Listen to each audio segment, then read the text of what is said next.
Ko Tuakoi Ohia tōku ingoa, he uri tēnei o ngā tihine, ngā te rangi, ngā tirangi nui, ngā tipukenga, te atiawa, te arawa, ngā Pākehā, I tipu ake au I kirikiri roa, I reira au, haere, ki te kohanga reo, te kura kaupapa, te whare kura. So I grew up in a kapahaka rōpū. Rangi Māori was a group that my parents were a part of from the time I was 1, and now in te rōpū manutaki, so I'm so thankful that I have a kaingarua here in Tāmaki. When I was about 22 or 21, I decided to move to Tāmaki with the intentions of pursuing a music career, but fell into theatre and fell into acting, and to me those things all align with each other anyway.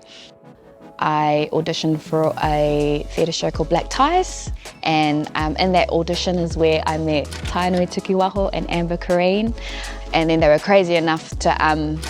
ask if I was interested in workshopping the play in Melbourne, and they said you can come and stay with us in Melbourne and you can learn some stuff with Amber and Tainui.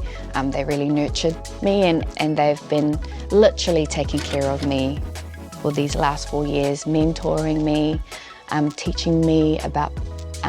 theatre making and leadership and values and stuff. We just finished putting up Kōpū, which was a Divide show, and I was fortunate enough to be given the responsibility as the writer. Because Kōpū was the first piece that I've written, I learned how to work collaboratively, and I really value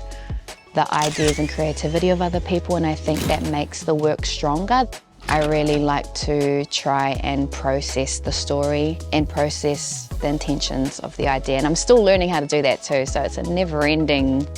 learning experience for me, but it's just so fun.